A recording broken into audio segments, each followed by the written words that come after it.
സമരം നടത്തുന്ന ആശാ വർക്കർമാരെ കണ്ടത് ആത്മാർത്ഥതയോടെയാണെന്ന് കേന്ദ്രമന്ത്രിയും ബി.ജെ.പി. നേതാവുമായ സുരേഷ് ഗോപി. ഈ ആത്മാർത്ഥത തനിക്ക് അവസാനം വരെ ഉണ്ടാകും. ആശാ വർക്കർമാരുടെ സമരത്തിൽ കരകയറ്റമുണ്ടാവട്ടെ എന്നാണ് ആഗ്രഹിക്കുന്നത്.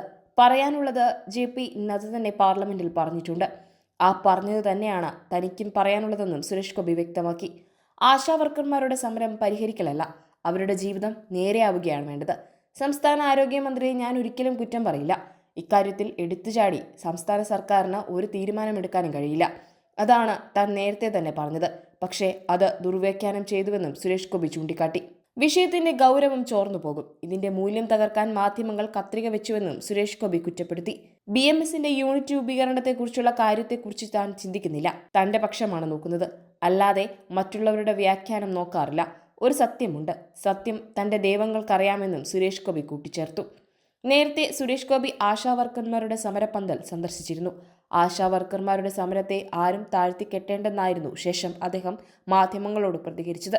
ആശമാരുടെ ആവശ്യങ്ങൾ കേന്ദ്ര സർക്കാരിനെ അറിയിക്കുമെന്നും സുരേഷ് ഗോപി അന്ന് വാഗ്ദാനം ചെയ്തിരുന്നു.